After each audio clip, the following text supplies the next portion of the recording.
Hello, ladies and gentlemen. I am Screen Scene Guru. Tonight, I'll be discussing the WWE Tag Team matchup.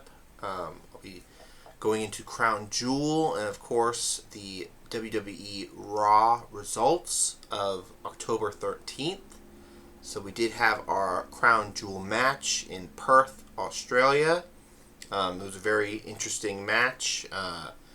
We got to see Seth Rollins was able to take down Cody Rhodes, which is very unexpected. He used his Rolex watch to get a dirty move in there.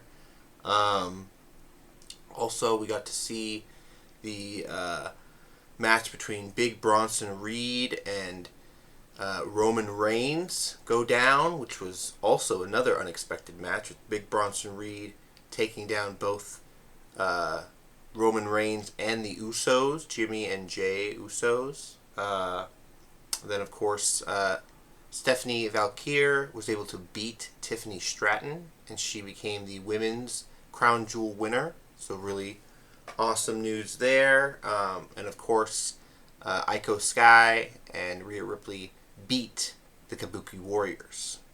So that was an awesome match as well. Getting into this Raw from October the 13th. I recently watched it today, and it was very fascinating.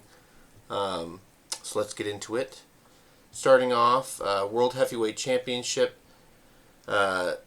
champion Seth Rollins proclaimed the Vision's dominance after a triumph over Cody Rhodes to win the WWE Crown Jewel Championship, and Bronson Reed posted a huge victory against Roman Reigns.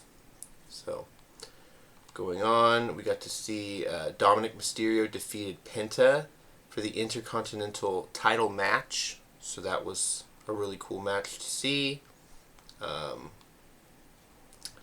Rhea Ripley was able to beat Kairi Sane. But of course, the Kabuki Warriors kind of made a mockery of her during this fight, her in her homeland of Australia. A lot of people were mentioning why did the fight go on so long and all this different stuff. The fact they were able to use weapons, get the bamboo stick. But going on, we got to see Big Bronson Reed defeat Jimmy Uso after he was challenging him.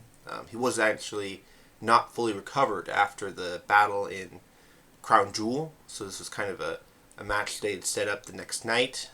They were in Perth, Australia still for Monday night. They made some shocking decisions there over in Australia.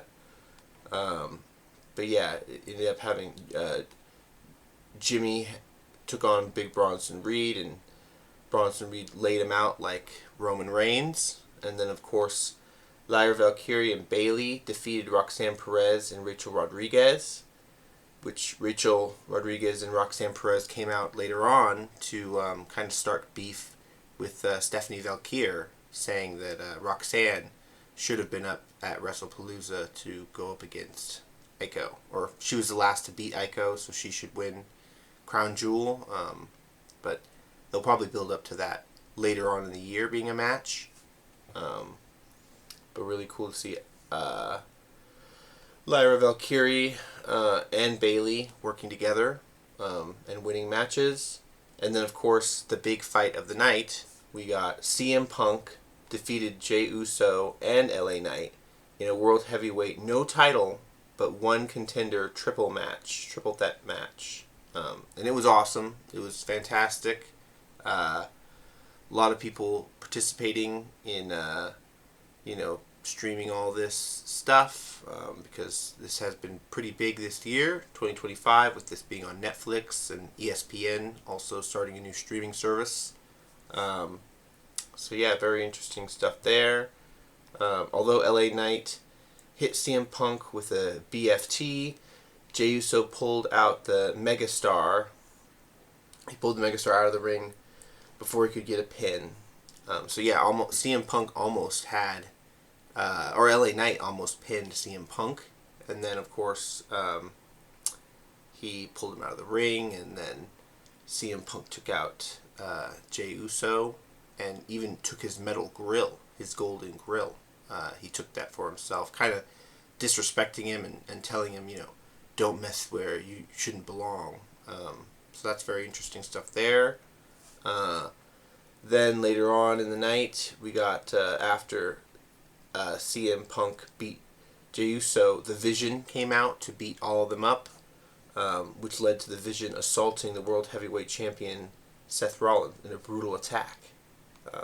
So a lot of people are speculating moments after CM Punk overcomes Jey Uso in LA Knight to earn the Heavyweight Championship title opportunity against Seth Rollins.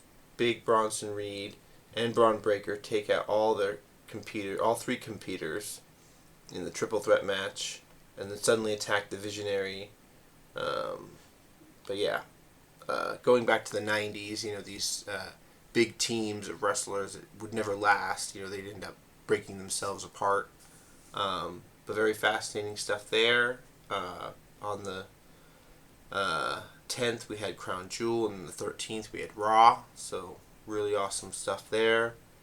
I know a lot of people were excited about the fight between John Cena and AJ Styles, and Cena won that fight after pulling off a ton of moves. You guys can go check out full videos right now.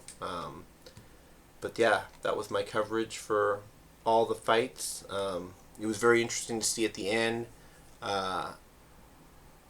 Braun Breaker was the one that initiated the turn, and he kind of said to both Big Bronson Reed and Paul Heyman, "You're either with me or you're out."